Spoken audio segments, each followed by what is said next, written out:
Lurmalco y Gesolán. En las costas de Grecia vivía un gigante llamado Lurmalco.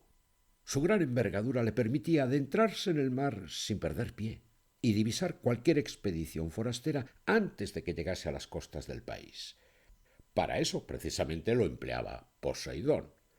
Poseidón, celoso de sus dominios, no dejaba que ningún extranjero llegara hasta sus costas sin su consentimiento. Para evitarlo, levantaba constantes temporales que hacían naufragar incluso las naves más estables. Su actividad era frenética y agotadora, por lo que todos los mediodías necesitaba descansar con una breve siesta para recuperar fuerzas antes de reiniciar su cadena de galernas. Era en esos breves periodos cuando encargaba al Lurmalco la vigilancia del horizonte con la orden de abortar cualquier tentativa de invasión. Un mediodía, mientras cumplía con su deber, Lurmalco columbró la llegada de una pequeña embarcación.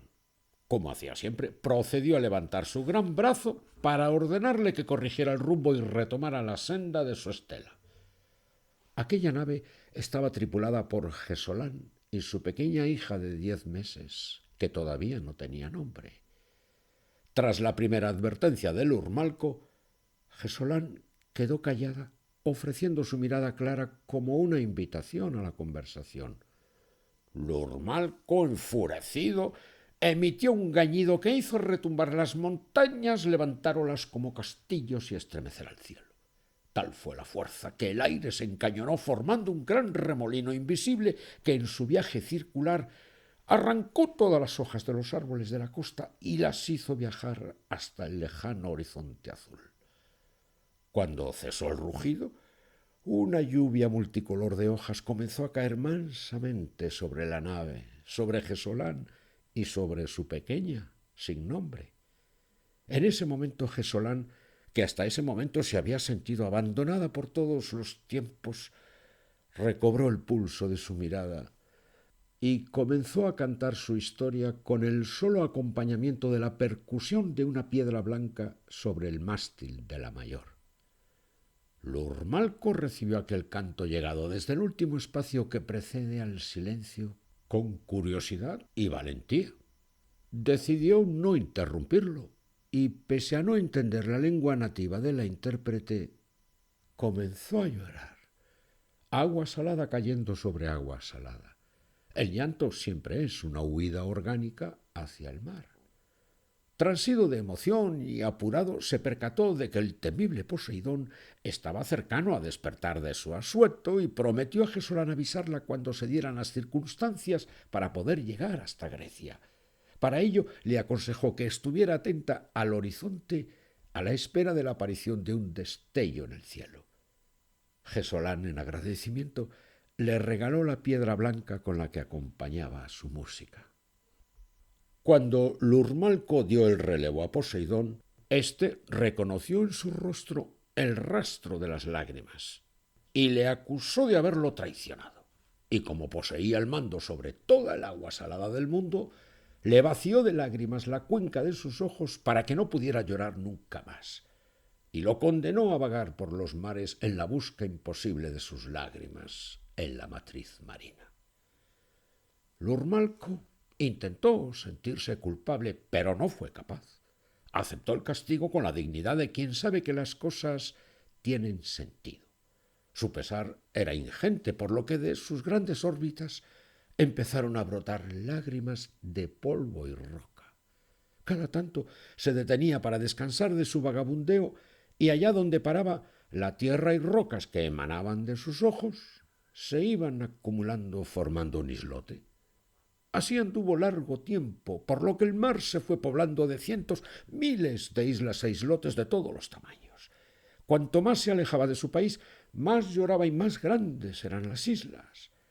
Así surgieron Creta y Rodas y Samos y Lesbos y Quíos, y todas las islas, una por una, hasta alcanzar un número mayor a 6000.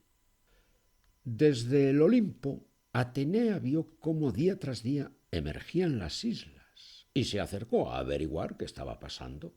Cuando encontró a Lurmalco, escuchó de su propia voz la historia de Gesolán y su pequeña sin nombre, y cómo la razón de la bondad le había llevado a intentar ayudarlas por encima de la coherencia del deber.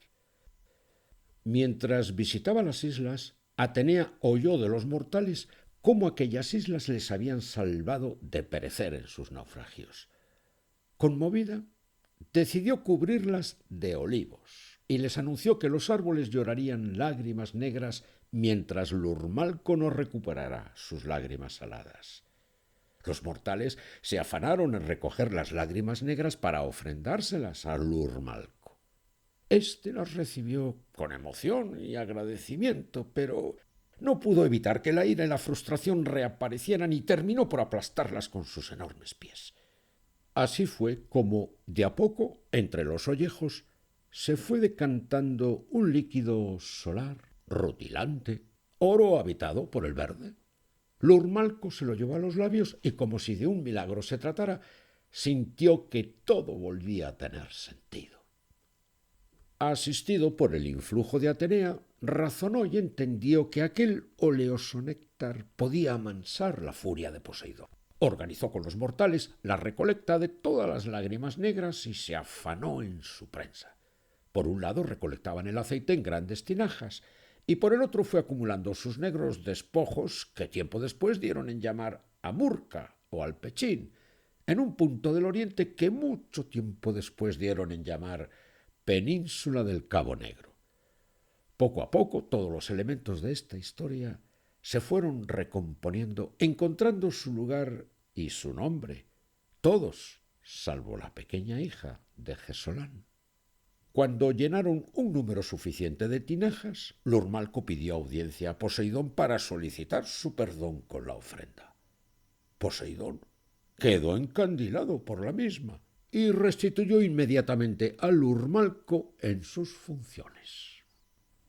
Al reincorporarse a su puesto, lo primero y lo último que hizo fue colocar en la cumbre de la península del Cabo Negro la piedra blanca que le había regalado Gesolán, de tal manera que todos los días, exactamente durante el período de tiempo que duraba la siesta de Poseidón, los rayos de sol incidían sobre la piedra con el ángulo exacto como para generar un destello que viajaba hasta la costa del lejano continente. De esta manera, Gesolán, y con ella todos sus iguales, supo cuándo podía cruzar el mar en dirección a Europa, sin peligro de ser devorada por las olas, y así perseverar en el objetivo de lograr encontrarle un lugar y un nombre a su pequeña hija de 10 meses.